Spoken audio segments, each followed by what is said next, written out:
Welcome back to the Social Diary, and with me again, it is Kim Thiru. Yay, the Prince of Africa. Repping. Why three names though? Why three names? Because I want to be like the only Kenyan actor to have three names from Kenya. Because I'm looking at the future. I'm looking at the world. You're looking at the world. I'm looking at the world. So before the break, we were talking about JKUAT. So we are still at JKUAT. Police officers were literally, like we said, we were under fire for excessive force on Jomo Kenyatta University of Agriculture and Technology students on Monday. So this is after there are those several videos that circulated online showing a police officer, bludgeoning students who were protesting insecurity around the institution. So one video widely circulated, it went viral. That shows that police, officers surrounded a student as they kicked his head. But this is the guy. It is painful to see. It is actually painful to even talk about this. They kicked his head, the chest, while one plumbed him with a hole, like a whole handle instead of the prescribed button. And then the video, has always caused a storm on social media in Kenya, on Twitter, and then it actually led to another, trending hashtag, which is Stop Police Brutality. Yeah. So now the concerns basically was just more like them hoping that justice would be served. And there was another video, I believe, that happened. Did you see it? They were going and they're knocking people's houses. But don't they always do that? Even it's like a thing. Even before elections, I don't know. Anytime there's a riot anywhere, excuse me, and in an area, they just go knocking and just start beating up people. And you're just like, but why? Yeah. I've never understood it. It's like they're told, what we want is this whole area empty. But the problem is, you're beating up people that have nothing to do with the situation. He was kicked, and then they're using the stick, the massive stick. But it's like that. Remember, there was a time there was riots, and a 3-year-old baby was killed and shot with a stray bullet. And that's what I mean by going back to police. I feel like we're in the States now. It's like we can't walk anywhere, you can't do anything. And it is our own country. Yeah, it's so sad. At least in the States it's racist. This one is like... How can you be racist in your own country? Yeah, we're like beating people for no reason. So we have, the one who felt like we have a Janet one day one who said, must they wait for situations to get worse so they take action? This should never have happened in the first place. Which is, I believe that it is true. And then we have Gatian, who said police should learn how to use their brain, not force. 3 security officers beating an armed student to the ground, kicking him left, right, and center instead of arresting him is uncalled for. Bearing in mind, they were demonstrating lack of security in their campus and outside campus. And now you at that campus, and because of that campus, you cannot. And this is the reason why I don't think I would ever take a bullet for Kenya. If someone like China was like, yo, we're taking over, I'm like, cheers, my guy, Ngeni, please pass through. I will see you later. I am leaving. I believe this is so cruel, it's not supposed to happen. Then we have Arendez, who actually said, at Fred Matiang'i, prevent these barbaric acts, make it a policy for police, refreshers courses on respect for human rights, as well as use of non-violence approach in riots, which I believe it's good. So riots are also used to vent ill treatment of police, improve the life conditions for a win-win scenario. And this person is really wise. Yeah, Kenyans are wise. Let's just agree with this. We are wise, but this is a good point.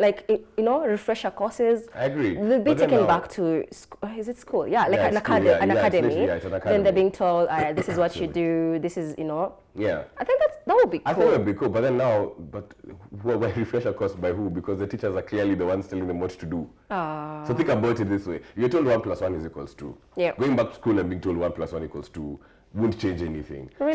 So I feel like it's just a refresher of the trainers in a whole. It starts from the top, because everyone's old guard. Yeah. So let's get rid of the old guard. Let's get new guys in. Let's get some fresh mind people who know how to deal with us millennials and Generation Zs who get on Twitter every moment and do stuff. So I think that's the thing. But I know that some of the police officers who participated in that were somehow arrested.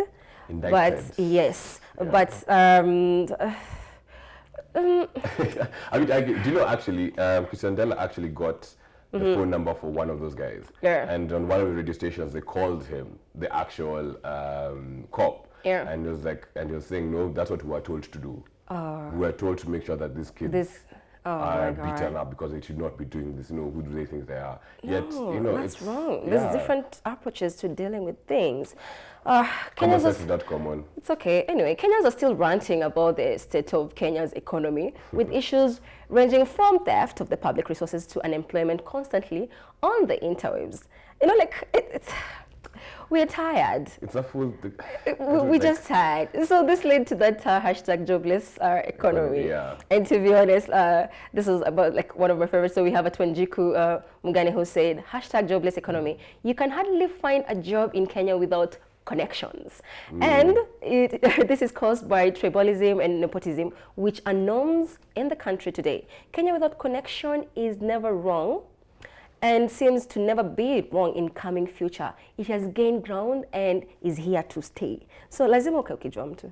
But lazima. Lazima connection, and then kind of because there's a lot of cables and all that. But I think it's more there's connections, but there's also relationships. I think when people confuse the two. If you have a good relationship with somebody, that's a different story. But if you're trying to use this of my dad is nani and my mom is who. But you've seen some of the powerful people who have opened companies for their kids and whatever it is, and they give jobs back in the family. So those connections. But it's like Indians. Look at Indians. Indians, when they open up a company, the brother is the CEO, the daughter is the marketing manager. It's a smart thing. Yes, I understand why it's done because but help a brother and sister. But help a brother. But now the only issue is let me tell you something. As Africans, our issue is this: we eat by ourselves. Yeah. So it's not that connection thing. Our problem is we need to eat. Me as Kim, I'm getting you in here because I want to eat through you.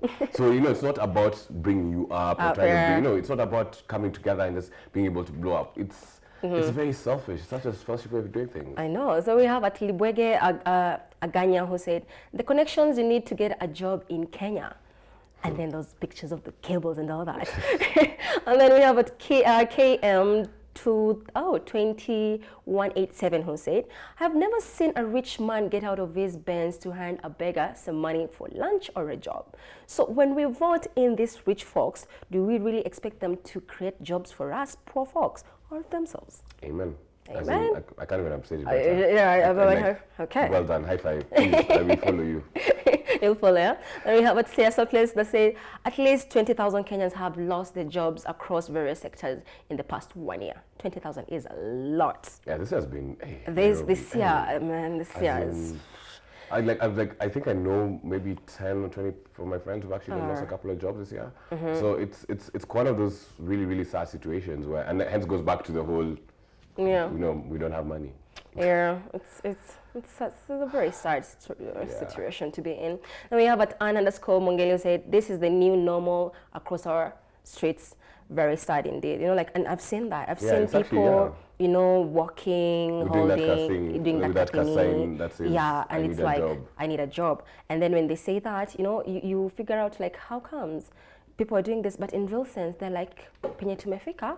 And you have to advertise yourself. But I think as well, I'm looking at, I remember when I was trying to look for some jobs, and the job you're being asked to do is you want someone who's a graduate but with 10 years experience. Yes. So you're kind of like, no, so you want to pay somebody you want someone with 10 years experience, but you don't pay them as a graduate.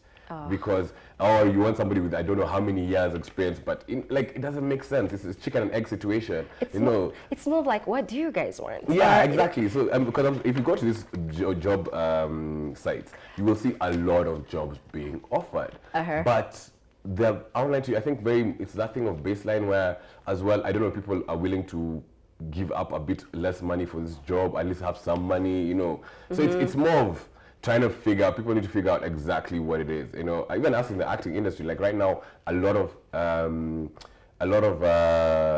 shows have been cancelled, a lot of productions have been put on hold. Guys are not guys are not paying for shows anymore, so it's a bit hard. It's crazy. Yeah, so now, I guess that's another topic that we will never finish. Clearly, it is a jobless economy for now, but I believe there's a better future coming. Listen, I have faith. I also have faith. We're a working culture. We work for what we want to do. And we really work hard. Kenyans were the most hardworking people ever. We really so are. Probably tuanze kusema ile Next year, ni mwaka yangu. 2020. 2020. It's our year. Let's make our year. We're not going to be a jobless economy, so we're going to do it. Yeah, I agree. I totally agree. So now we're going to cross over to the other side. Now imagine this. Disney Plus, yeah? It hits 10 million subscribers one day after the streaming service launched. Imagine. So this, like, it just sends shares of soaring in spite of technical glitches at the rollout. So, and it says that, first day. Is it like giving Netflix or Apple TV, Hulu, a run for its money? Amazon, that's the idea behind it. But the thing about, guys don't know about Disney and why Disney is actually killing the game is it owns large percentage of most channels. These are your most channels put together. One day? Yeah. Oh my God. It's like when what's her name from Friends who got 1.5 million as in her first post. I was like, wow, So on its first day of launch, for exceeding expectations, Disney's mix of Marvel and Star Wars movies and shows, classic animated films, and new series appears to be a hit out of the gate after its launch on Tuesday. So shares in the company ended Wednesday trading session up 10% to, that is like around $148.72 on the New York Stock Exchange. So which means it's like, it's actually good. So because Netflix is suffering right now.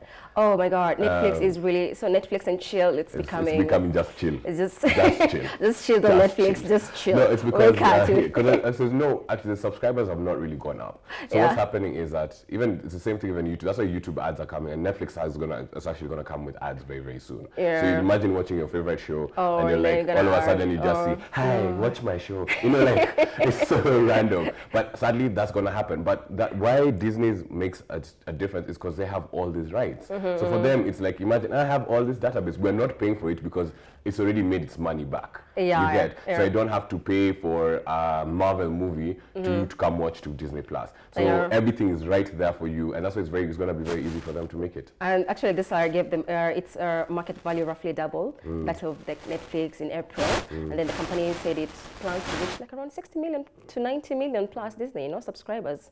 So globally, that's around 2024. I feel like they will already reach there before we get there. But it was so hilarious because we had so many memes. People were like, me sitting right now watching this. I am here chilling, like I haven't watched anything, the memes were to die for. They were crazy. And I kind of like it, I feel it's a good thing. So we're just here to see what will happen to the competitors. I just hope they do something for Africa. Yes, That's please. the one thing I want to do. Yes. I hope, and all the other countries, but mainly Kenya. Because one thing I do love about Netflix right now is you get your Nigeria, a couple of Nigerian movies, a couple of African movies, a couple of Kenyan. Yeah. So I'd love to see that happening a lot, especially because Netflix, the manager for Netflix is actually from Kenya. Oh, nice. Yeah. So unfortunately, Kim, that's the only time that we have for today. Thank you so much for coming. It was a lot of fun. I enjoyed it too. I enjoyed it too. Do you have anything to check out my show, Best Friends Forever, on YouTube, and you can follow me at Prince_Africa right here. You're doing that thing you literally said that you don't want someone to do when you're watching Netflix and chill. I am doing it now. You're doing it right now. Doing it now. Well, shout out to your fans and thank you guys for watching. This is a great show. So guys, remember to follow us on all our digital platforms at Metropole TVK. I've been your host, Lillian Conchita. Until next time, it is goodbye for now.